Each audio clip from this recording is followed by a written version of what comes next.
चलिए, अपन ने last class के अंदर डिस्कस करा था किसके बारे में, एंटीबायोटिक के बारे में, ठीक है। ये पढ़ रहे थे जिसमें अपन ने एंटीबायोटिक की जो स्ट्रक्चर थी उसको देखा था और उसकी जो प्रॉपर्टीज़ होती हैं वो क्या होती हैं और क्या क्या सोर्स होते हैं, यानी कहाँ से वो डेवलप हो सकती है, ठीक है।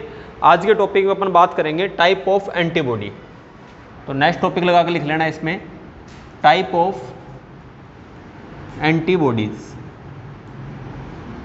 एंटीबॉडीज जो होती हैं वो कितने प्रकार की होती हैं।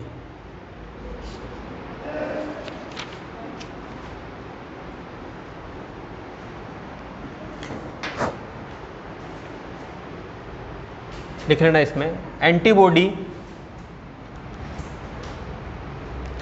मुख्यतः 3 प्रकार की होती हैं, IgG, IgM, IgA, IgE। कितने प्रकार की होती हैं ये? सॉरी, 4 प्रकार की होती हैं, IgE, IgM और IgA और IgE। अब यहां पर जो ये Ig है, ये जो आप देख रहे हो यहां पर Ig, ये शो करता है इमोग्लोबिन्स को, इम्यूनोग्लोबिन्स को। इमोग्लोबिन्स इट मीन्स एंटीबॉडीज को, ठीक है। तो ये जो प्रॉपर्टीज है ये क्या रहती है, सबके अंदर सेम रहती है, ठीक है। अब अपन इसका डिस्क्रिप्शन कैसे करेंगे, अपन इसको सेपरेट किस किस टाइप से करेंगे, ये डिपेंड करेगा इसके अंदर प्रेजेंट अमाइनो एसिड के सीक्वेंस पे, नंबर ऑफ अमाइनो एसिड पे। या मैं आप लोगों की सिंपली लैंग्वेज में इसको डिस्क्राइब करना चाहूँ तो अपन को पता है कि एंटीबॉडी अपने साथ प्रेजेंट होती है वी शेप में, ठीक है। तो जो वी शेप है ये किस किस प्रकार से कौन कौन सी एंटीबॉडी में प्रेजेंट होगी, उसके अकॉर्डिंग क्या कर सकते हैं, अपन इसको डिस्क्राइब कर सकते हैं या फिर डिवाइड कर सकते हैं। जैसे कि सपोज करो एक ही है, ठीक है, तो वो कौन सी में आएगा, इस प्रकार की अगर मैं 2 बना दूं, इस प्रकार की स्ट्रक्चर में डेवलप कर लूं, ठीक है, या इस प्रकार से मैं इसको 4 के रूप में डेवलप कर लूं, 4 आ जाएं यहां पर, ठीक है। तो ये जो नॉर्मल जो अपन बोल सकते हैं या अपन ये बोलें जो बेसिक स्ट्रक्चर है एंटीबॉडी, ये जो एक इसका जो पेयर है इसके अकॉर्डिंग एंटीबॉडी को डिफरेंट टाइप से डिवाइड करा जा सकता है। और जब अपन इसको डिस्क्राइब करते हैं तो अपन को पता लगता है कि एंटीबॉडी कितने प्रकार की होती हैं, 4 प्रकार की होती हैं, ठीक है। अब अपन सबसे पहले देखेंगे इन चारों की प्रॉपर्टीज, इंडिविजुअल प्रॉपर्टीज के बारे में देखेंगे, फिर अपन स्टडी करेंगे इसकी 1 बाई 1। तो सिंगल प्रॉपर्टीज के बारे में सबसे पहले अपन इसको देखेंगे।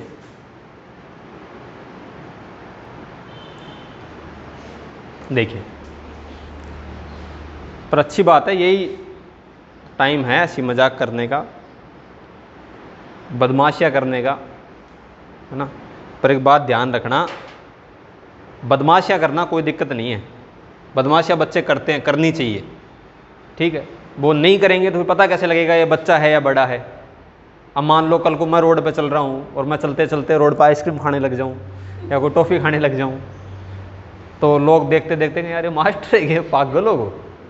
मैं हालांकि अभी भी कौन क्या मैंने बहुत सारा, तो कल परसों एक बच्चा आया था, वो मैंने जाकर बोले भाई साहब एक बात बताओ। मैं भाई साहब तो ठीक हूँ, देर से बड़ा हूँ, पर मैं यार उरे तो कम से कम गुरजी बोल ले। दूसरों भी ने कहा ये गुरजी है, तो बताओ हालांकि अभी भी कौन लाग रहे हो।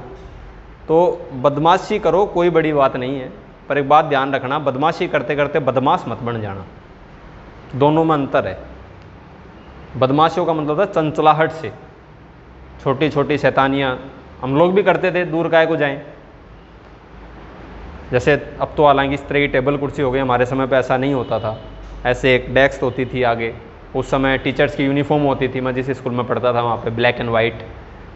तो जैसे साइड होती है ना, ये टेबल है, इस टेबल की साइड जो होती है किनारी, उस पर चौक लगा देते थे। फिर वो टीचर यूँ आके उस पर यूँ खड़ा होता था यूँ करके, है ना। पढ़ाते पढ़ाते कई टीचर एक्साइटमेंट में फिर भी वो चौक लाग जा, तो फिर हम हालांकि पढ़ते तो इंग्लिश मीडियम स्कूल के अंदर थे, पर वो हिंदी मीडियम में रहे हुए, मातृभाषा हिंदी और हिंदी प्लस मारवाड़ी प्लस हरियाणवी, तीनों भाषा गेल न बैठता। पीछे से बैठते बैठते बोलते गुरु जी, टीचर वैसे इरिटेट होता है इंग्लिश मीडियम की स्कूल और उसमें ऐसे बोलो गुरु जी, बोले हाँ बोलो क्या बात है, बोले दौड़ी होगी। तो मास्टर देख तो क्यों बोले हो। फिर आगे वो इंटेलिजेंट बच्चे बैठते थे हमारे 2-4 एक, तो वो इंटेलिजेंट बच्चे बोले सर सफ़ेद हो गया आपकी ये पैंट सफ़ेद हो गई। और अच्छा, फिर वो बिनो बेचारो मिटाने की कोशिश करते तो वो चौक तो हाथ में रहते जाए मर हूँ पाग लगे जाए। आई वो हमारे मास्टर डेडिकेशन के साथ करता था, मैंने और साफ करता जाना, और पूरी सफ़ेद हो जाती। तो हालांकि छोटी छोटी ये बदमाशियाँ हैं, टाइम पे होनी भी चाहिए, अच्छी भी लगती हैं। जैसे अब तो नहीं होता, अब तो ट्रेड नहीं है। हमारे समय के ऊपर ये डस्टर बना के लेके आने पड़ते थे घर से। हालांकि आप लोग तो ऐसे स्कूल में नहीं पढ़े हैं, है ना, तो अभी भी लाते हैं। तो बोले डस्टर बना के लेके आओ, तो हम तो वैसे होनहार बच्चे, हमारे घर पढ़ने की फुर्सत नहीं, डस्टर कटे बना हुआ। और वो क्लास में जो आपकी जैसी बच्चियाँ बैठती थी तो वो बहुत इंटेलिजेंट होती थी, कढ़ाई में, सिलाई में, बुनाई में, पढ़ने में, मल्टी टैलेंटेड। बाबा अलग है, अभी 1-2 मिली मैंने कुछ समय पहले, अब घर जाकर ऊपर थाप रही हमारी क्लास की टॉपर छोरी। अरे मैं क्यों गो वो, हालांकि पूरा सर्कुलेट होगा ये वीडियो, ज़्यादा तो नहीं कहूँगा।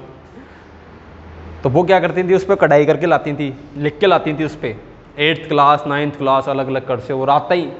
और सबसे इम्पोर्टेंट चीज़, हालांकि बहुत सारी बच्चियाँ चैनल पे जुड़ी हुई हैं, वो अदरवाइज ना लें इस चीज़ को, और आप लोग भी मन में ऐसी नहीं रखें, बच्चियाँ बहुत खतरनाक होती हैं। आज मतलब क्लास में आवा, क्लास में आते ही जैसे ही मैडम बोलती, मैडम की याद कौन रहता, डस्टर लेने की माने, मैडम की याद नहीं रहता था, वो बच्चियाँ मैडम को आके याद दिलाती थी। मैडम आती बेचारी टॉपिक लिखती, आज हम ये पढ़ेंगे, तो माना लाग तो आज की क्लास तो सुख शांति से निकल जाएगी। इतना में एक छोरी खड़ी होती, हाथ खड़े होते भी को पहले आया नीचे से करती करती, एक्सक्यूज मी मैम, माना लाग तो कि आज यह मरवाएगी मैम, आज तो डस्टर कलेक्ट करने थे ना, अब माना लाग तो कि मार से या हमारी संपत्ति को हिस्सों मांग लियो। फिर कहीं ना कहीं सेटलमेंट करता भी समझाता मैडम ने भी कि मैडम आज ये कारण भूल आया, हर बार एक नया रीजन था। फिर हालांकि आप लोग को मत करना ऐसा, बस की सीट होती थी पीछे वाली सीट, उस पे से वो फॉर्म निकालते थे। फिर कोई करना है, जैसे हमारे लैब के अंदर वो कपड़े होते थे जो इंस्ट्रूमेंट साफ करते हैं, उन कपड़ों को उससे सिल लेते थे बाद में बैठे बैठे। अब समस्या हो जाती, नाम गाय लिखा, तो मार्कर होता था उससे नाम लिखते थे। सबसे गंदा रजिस्टर हमारा ही होता था क्लास में, इसमें कोई दो राय नहीं है। परंतु बदमाशियाँ करते थे, बदमाश कभी नहीं थे। वो चीज़ें इसलिए करते थे, आज की डेट में जिस संस्था में जाते हैं वो संस्था भी याद रखती है कि हाँ यार ये मेरा वो बच्चा था। हालांकि मेरे टॉपर्स को भूल गए, जो टॉपर्स थे हमारे जिनका नाम लगता था ऊपर ऊपर, ऐसी बात नहीं, दूसरे तीसरे नंबर पे तो लगा भी है, मेरा भी लगा है, पर इतना ऊपर वाले पे नहीं लगा, लगवाना नहीं होता था। उसका रीज़न ये होता था कि वो डर लगता था। फर्स्ट सेकंड जो हमारे क्लास में आता था, तो हमारे लास्ट के अंदर जो ग्रुप की फ़ोटो खींचती थी तो प्रिंसिपल के पास बैठता था। हमारी प्रिंसिपल से कभी कुनमणी ना, तो वो मान देखो बढ़िया लगता, ना बिना बढ़िया लगता। बाकी जो अदर एक्टिविटीज़ होती थी, साइंस सेमिनार हुए, ठीक है, साइंस प्रोजेक्ट हुए, उसमें एक अच्छी डेजिनेशन भी मिली, ऐसी बात नहीं है। बट सब चीज़ों का एक ही चीज़ सीखी, इतना समझ में आया कि बिना खुद के मेहनत करने से कुछ नहीं था। तो मैं सही बता रहा हूँ, मैं आज से 5-7 साल पहले और आज की स्टडी में बहुत फ़र्क आ गया। आज कोई भी चीज़ ढूंढनी है तो गूगल बाबा ऐसी चीज़ आ गई जहाँ पे ढूंढ सकते हो। हमारे समय पे ऐसा नहीं था। अगर हिंदी टू इंग्लिश ट्रांसलेट करना होता था या Hindi to English to Hindi translate करनी होती तो डिक्शनरी आती थी। जन्मदिन के ऊपर जो जन्मदिन मनाते थे तो कई जो फ्रेंड होते थे डिक्शनरी देते थे, वो माना है लगता है मेरा सच्चो वायलो है। ऑक्सफोर्ड की डिक्शनरी आती थी, वो लेके आते थे, उसमें से देखते थे। पहले डिक्शनरी पढ़नी नहीं आती, डिक्शनरी कैसे पढ़ें। फिर भैया थे, उन्होंने सिखाया कि जैसे स्पेलिंग मिलानी है, PR जैसे आपकी कोई स्पेलिंग है बुक, तो बोले ऊपर देखो उसके BOO कहाँ तक है, उन्होंने सिखाया। तो वहाँ से ये चीज़ें करी कि छोटी छोटी जो चीज़ें थी उनको सीखना शुरू करा। आजकल के जो बच्चे हैं, आप लोग बुरा मत मानिएगा चीज़ के लिए, पर चीज़ है यूनिवर्सल ट्रूथ, आप लोगों ने सीखना बंद कर दिया। सीखना बंद इसलिए कर दिया कि आप लोग पता नहीं कहाँ बिजी हो गए, मेरे को समझ में नहीं आ रहा। बहुत ज़्यादा बिजी हो, आप मेरे से ज़्यादा बिजी हो। मेरे तो फिर भी एक दिनचर्या का टाइम है, ठीक है, पर आप मेरे से ज़्यादा बिजी हैं। फैकल्टीज से ज़्यादा बच्चे बिजी हो गए, आप लोग सीखना नहीं चाह रहे। हम लोगों ने बस में बैठ के भी ऐसी ऐसी चीज़ सीखी जो शायद मुझे नहीं लगता आप लोगों ने सीखी होंगी। ट्रक के ऊपर से शेर व शायरी उतारने का पहले बहुत बड़ा शौक था। शेर व शायरी होती है ना, ट्रक के पीछे से उतारते थे, और कई सारी तो आज तक ऐसी याद हैं कि जी नहीं सकता तो जीने की तमन्ना छोड़ दें। बहते बहते जो ठहर जाए वो दरिया छोड़ दे। अरे फूल थे हम, हमें कांटा बना के रख दिया, अब कांटे से कहते हो कि चुभना छोड़ दे। ये फेवरल खातर बचा के रखता। फेवरल पार्टी होती थी ना लास्ट के अंदर, विदाई पार्टी, तो उनके लिए ये बचा के रखते थे कि वहाँ पर सुनाएंगे। कोई सीनियर होता था, अच्छा सीनियर कोई लगता था, उसके लिए स्पेशल शायरी उतार लेते थे कहीं से भी। उस समय वो क्वाइट्स आते थे छोटे छोटे अखबार के अंदर, वहाँ से। अब तो हालांकि एक सर्च करो, बधाई देने के लिए शायरी, लिखने की जरूरत नहीं है, बोल दो। ऐड आ रहा है ना आजकल, एक बोलने से सब कुछ होता है, बोल दो तो बता देता है। अच्छा एक बात बताओ मेरे को आप, ये क्या है? गुड मॉर्निंग, और एस लगा दूं तो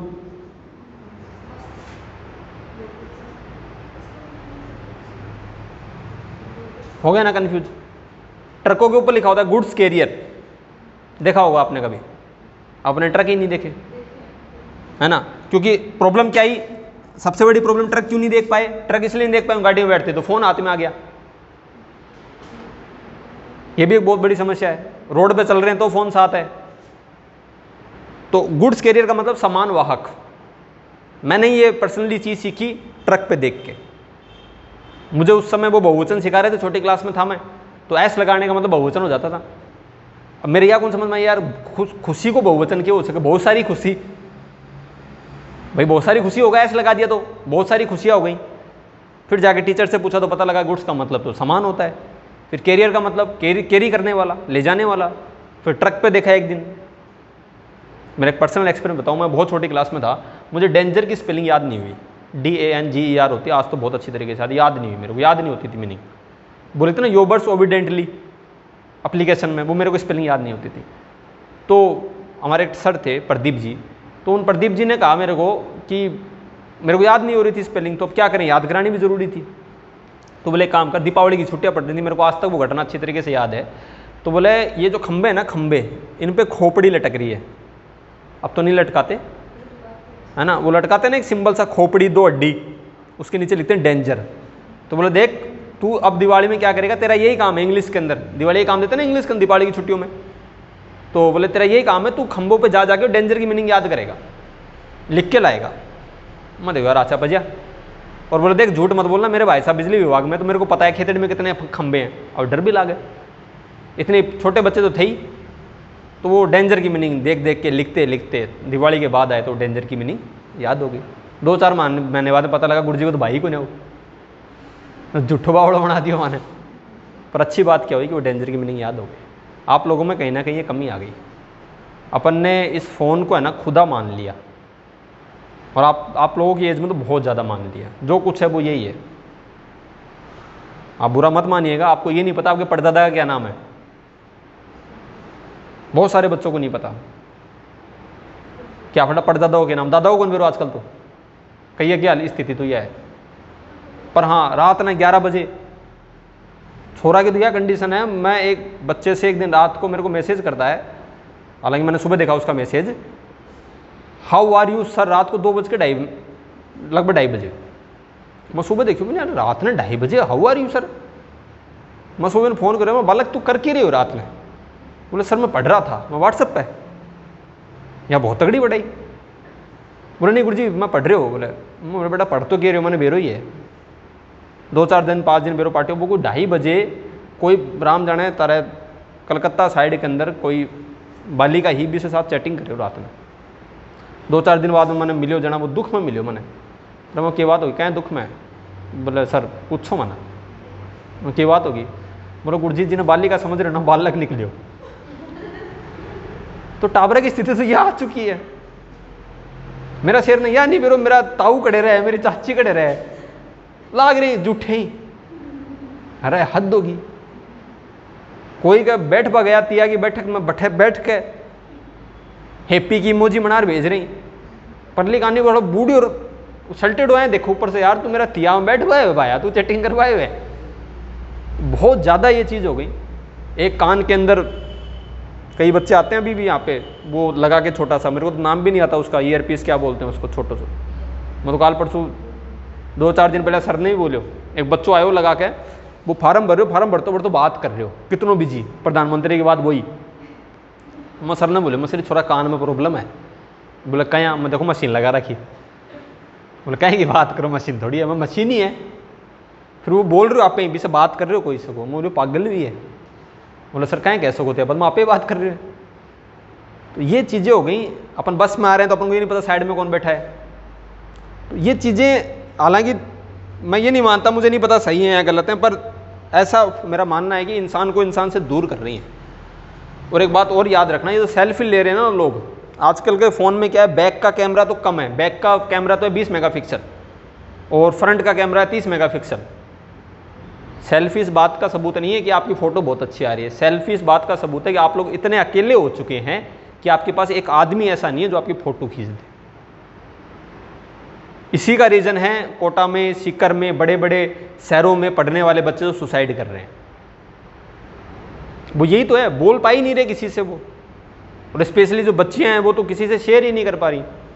हालांकि ये बात भी सही है कि उन्होंने जिससे शेयर करी वो आदमी सही नहीं मिला, तो वो बैं डरबा लागी कि शेयर किसे करा। तुम्हारे से बहुत सारे बच्चे, उनकी भी ये कंडीशन है।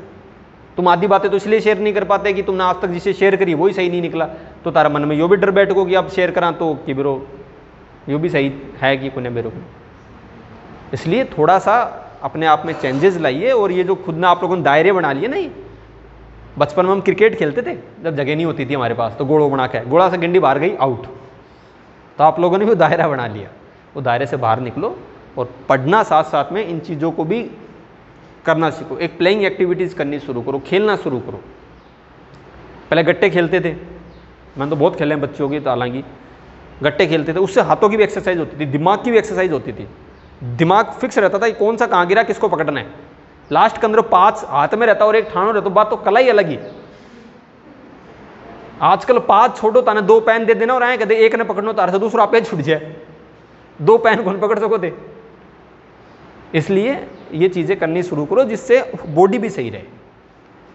देखो मैंने यहां पर आपकी ये जो चारों टाइप की एंटीबॉडीज हैं, इस एंटीबॉडीज को एक ही, मतलब ये बोल सकता हूं मैं, इस पूरे एक ही बोर्ड के ऊपर समझा दिया। अब ध्यान से अपन को ये समझना है कि कौन सी है और वो किस काम में आ रही है। ठीक है, इसकी टोटल प्रॉपर्टीज में आपको इस वीडियो में नहीं करवाऊंगा। ठीक है, सिर्फ यहां से ही अपन इसकी थ्योरी को लिखेंगे क्योंकि इसका इतना ही पोर्शन हमारे सिलेबस के अंदर आता है। ठीक है, अब करना क्या है देखना, वो समझना। सबसे पहली जो है वो है IgG। इसके बाद का जो वीडियो है इसी वीडियो के अंदर, उसके अंदर अपन इनकी इंडिविजुअल स्ट्रक्चर की बात करेंगे, अलग अलग की। ठीक है, अब आपने ये तो लिख ही लिया। अब मान लीजिए एग्जामिनेशन के अंदर ये आ गया, सपोज करो एंटीबॉडी का टॉपिक आ गया, या उसमें ये पूछ लिया टाइप ऑफ एंटीबॉडीज बताइए, उनकी प्रॉपर्टीज बताइए, तो ऐसे नहीं लिख के आना है, समझ रहे मेरी बात, इंडिविजुअल लिख के आना है। इंडिविजुअल का मतलब सबसे पहले लिखेंगे IgG, फिर उसके बाद में उसकी थ्योरी लिखेंगे, फिर उसकी स्ट्रक्चर बनाएंगे। ठीक है, फिर अगली लिखेंगे IgM, फिर उसकी थ्योरी लिखेंगे, फिर उसकी स्ट्रक्चर बनाएंगे। आगे बात समझ के अंदर। अब समझो पहली IgG, ये सबसे इंपॉर्टेंट टाइप की एंटीबॉडी होती है और कॉमन होती है, यानी ये तो मिलती है। ठीक है, अब देखो इसमें क्या है, ये फेगोसाइट से लिंकेज को प्रदर्शित करती है। फेगोसाइट्स का मतलब कौन सा है, वह एंटीजन जो कि शरीर में रोगों को फैलाएंगे, उन एंटीजन की कोशिकाएं जो कि शरीर में रोगों को फैलाएंगी, वो सेल कौन सी कहलाएंगी, फेगोसाइट्स। कौन सी कहलाएंगी, फेगोसाइट्स। तो ये क्या करती हैं, फेगोसाइट से लिंकेज को प्रदर्शित करती हैं। लिंकेज का मतलब तो समझ गए होगे ना, लिंक होना, जुड़ना। कहने का मतलब ये आसानी से एंटीजन के द्वारा उत्पन्न हुई सेल्स के साथ अटैच हो जाती है। क्लियर है, आगे यहां तक बात समझ में। अगली प्रॉपर्टीज, यह प्लेसेंटा को क्रॉस करने की क्षमता रखती है। प्लेसेंटा को क्रॉस करने से क्या मतलब होता है बताओ, प्लेसेंटा कहां प्रेजेंट होता है, पहले तो ये बताओ। मादा के शरीर से बच्चे के शरीर के बीच में जो ट्यूबलाइक स्ट्रक्चर होती है या जो लिंकेज होता है उसको क्या बोलते हैं, प्लेसेंटा बोलते हैं। क्लियर है, ये प्लेसेंटा को क्रॉस कर सकती है। कहने का मतलब माता के शरीर से, मदर के शरीर से कहां ट्रांसफर हो सकती हैं, बच्चे के शरीर के अंदर ट्रांसफर हो सकती हैं। अर्थात मैं ये बोल सकता हूं कि ये जेनेटिकली ट्रांसफर होने वाली एंटीबॉडीज होती हैं। ठीक है, अब जो शरीर है यानी शिशु का जो शरीर है उसमें प्रारंभिक अवस्था में जो एंटीबॉडीज पाई जाएंगी वो कौन सी पाई जाएंगी, IgG, क्योंकि यही एंटीबॉडी माता के शरीर से कहां चली जाती है, शिशु के शरीर में चली जाती है। आगे बात समझ के अंदर।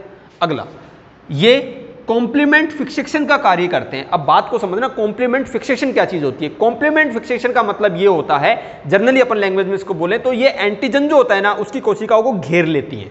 क्या कर लेती हैं? उसकी कोशिकाओं को घेर लेती हैं। अब बात को समझना, अब ये अपने पास कोई एंटीजन है, कौन है?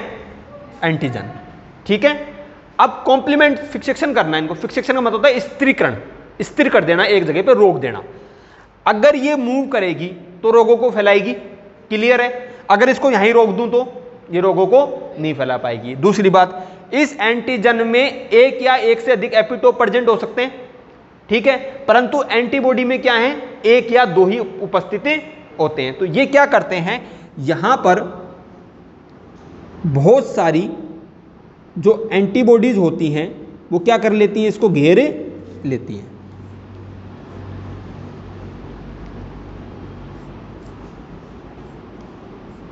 घेर लिया।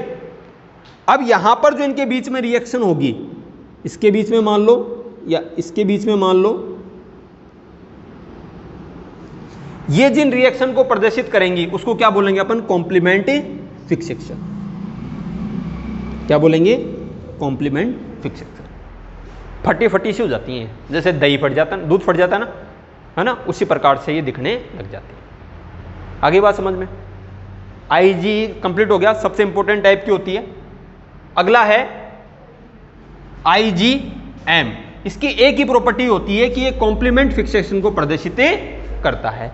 ये भी करता है और ये भी करता है, दोनों में फर्क कितना है? ये तो प्लेसेंटा को क्रॉस कर सकता है, परंतु आईजीएम प्लेसेंटा को क्रॉस नहीं कर सकता, ठीक है। अगला आईजीए। आईजीए क्या करता है? ये सिक्रेटेड इन सलाइवा। सलाइवा कहां प्रेजेंट होती है? मुंह में। आपको ये एंटीजन मुंह से गया तो सलाइवा का क्या है? पीएच, एसिटिक पीएच होता है, तो वो क्या कर देता है? उसको मार देता है। पढ़ा होगा ना छोटी क्लासेज में, डाइजेस्टिव सिस्टम पढ़ते हैं तो खाना चबाते हैं, सलाइवा में ऐड हो जाता है, वहां पे कोई कीटाणु जीवाणु होते हैं तो वो मर जाते हैं। तो किसके कारण मरते हैं? सलाइवा में उपस्थित पीएच के कारण, ठीक है। तो ये जो एंटीबॉडीज होती हैं ये कहां सीक्रेट होती हैं? सलाइवा में, मिल्क में, म्यूकस सेल्स जो होती हैं आप लोगों की उसके अंदर, या अदर एक्सटर्नल सिक्रेशन, यूरिन वगैरह का जो सिक्रेशन होता है उसमें भी कौन सी प्रेजेंट होती हैं? आईजीए प्रेजेंट होती हैं, क्लियर है। अगला आईजीई, ये कहां होती हैं? यह है मस्ट सेल के साथ लिंकेज एवं ल्यूकोसाइट्स के साथ लिंकेज को प्रदर्शित करती हैं। अब समझना, मस्ट सेल कौन सी होती है? जिसके अंदर मवाद पड़नी शुरू हो जाए। कौन सी सेल? मवाद पड़ जाती है ना अपने, यानी अनवांटेड जो सब्सटेंस होते हैं वो एक सेल पे आके डिपॉजिट हो जाते हैं। वहां से जिन सेल्स का डेवलपमेंट होता है उसको क्या बोलते हैं अपन? मस्ट सेल्स बोलते हैं। ये क्या करती हैं? मस्ट सेल्स के साथ लिंकेज को प्रदर्शित करती हैं, ठीक है, एवं ल्यूकोसाइट्स जो होती हैं उनके साथ भी लिंकेज को प्रदर्शित करती हैं, ठीक है। अगला, मस्ट सेल्स जो होती हैं ये कैसी होती हैं? लार्ज होती हैं, जो कि मुख्यतः कनेक्टिव टिश्यू में उपस्थित होती हैं। टिश्यू तो आप लोगों को पता होगा, अलग अलग प्रकार के टिश्यूज होते हैं, तो जो कनेक्टिव टिश्यूज होती हैं उसके अंदर क्या प्रेजेंट होती है? मस्ट सेल प्रेजेंट होती हैं। तो यहां पे जो एंटीबॉडीज वर्क करती है या जो डेवलप होती है उसको क्या बोलते हैं अपन? आईजीई प्रकार की एंटीबॉडीज बोलते हैं। यहां तक किसी को कोई दिक्कत है तो नहीं है? नहीं है ना? थ्योरी लिख लोगे इसकी आराम से। अब अपन नेक्स्ट उसके अंदर बात करेंगे, इसके बाद के अंदर अपन बात करेंगे ये इनकी स्ट्रक्चर किस प्रकार की होती है। इसको उतार लो, नहीं उतारा तो किसी ने। चलो एक बार इसको देख लो, उसके बाद इसको राइट डाउन कर लेना। इनकी जो स्ट्रक्चर है उसका डिवाइडेशन अपन देखेंगे इसकी ओरिजिनल जो स्ट्रक्चर है उसके की सहायता से, ठीक है। जनरली जो एंटीबॉडीज होती हैं वो किस शेप में पाई जाती हैं? वाई शेप में पाई जाती हैं। तो कॉमन एंटीबॉडी कौन सी मिलती है? आईजीजी। क्लियर सी बात है, क्योंकि मदर के द्वारा ट्रांसफर होती है। तो फर्स्टली आइडेंटिफाई जो एंटीबॉडीज है वो कौन सी है? आईजीजी। क्लियर है? यहां तक कोई दिक्कत है? नहीं है। अब देखो इसकी नॉर्मल स्ट्रक्चर है, जो स्ट्रक्चर अपन ने पहले एंटीबॉडीज की स्ट्रक्चर में पढ़ी थी वही स्ट्रक्चर इसके अंदर दे रखी है। तो आईजीजी की स्ट्रक्चर में मेरे हिसाब से कोई भी दिक्कतें नहीं आनी चाहिए। है क्या कोई दिक्कत? नहीं है। अगली आईजीएम। एम का मतलब होता है मल्टीपल। क्या मतलब होता है? मल्टीपल, बहुत सारी। जैसे एक एंटीबॉडीज ये 2, 3, 4, 5, 6, 7, और एक ये 8। इस प्रकार से बहुत सारी क्या है एंटीबॉडीज का एक ग्रुप है। ठीक है, मल्टीपल एंटीबॉडीज का क्या होता है यहाँ पर ग्रुप होता है, जो कि एक सर्कुलर फॉर्म में होता है। किसमें होता है कि सर्कुलर फॉर्म में। इसलिए ये आसानी से कॉम्प्लीमेंट्री सिस्टम को डेवलप कर लेती है। ठीक है, क्योंकि अपने साथ बहुत सारी एंटीजन को अटैच कर सकती है। बहुत सारी एंटीबॉडीज होगी ना, वो नहीं देखते कई बार अपन कोई मूवी वगैरह देखते हैं। अब वो कौन सी मूवी आई थी, एक रोबोट, ठीक है, उसके अंदर वो हथियारों को यूं मतलब अपने क्या कर लेता है, अटैक मतलब अटैच कर लेता है, और अटैच करने के बाद गोल गोल घूमने लग जाता है उसके अंदर। ठीक है, तो ये भी क्या करने लग जाती हैं, एंटीजन के साथ गोल गोल वर्किंग करने का कार्य करने लगती हैं, घूमने लग जाती हैं। ठीक है, अगला है IgA। कौन सी है, IgA। ये सिंपली सी बात है इसके अंदर। इसके अंदर बेसिक जो एंटीबॉडीज होती हैं वो 2 होती हैं इसके अंदर। ठीक है, यानी ये स्ट्रक्चर कितनी होती हैं, 2 होती हैं, बट ये क्या होती हैं अपने धरातल के ऊपर होती हैं। ठीक है, यानी RD जिसको आप लोग बोल सकते हैं, वो होती हैं आपस में क्या होती हैं, हिंज रीजन के द्वारा अटैच होती हैं एक दूसरे से। ठीक है, कौन सी अटैच होगी इनकी, हैवी चेन। कौन सी चेन, हैवी चेन। क्लियर है, इन तीनों में मेरे हिसाब से कोई दिक्कत नहीं आनी चाहिए, नहीं है। अब है IgE। कौन सी है, IgE। अब E के अंदर एक समस्या है, ये दोनों सेम है, लग रही है ना, सेम लग रही है ना दोनों। IgG और IgE दोनों क्या है, सेम है। कुछ अंतर नजर आ रहा है, इन पे मत जाना कि सर ये लंबी है चौड़ी है, ये मान लो सब बराबर है।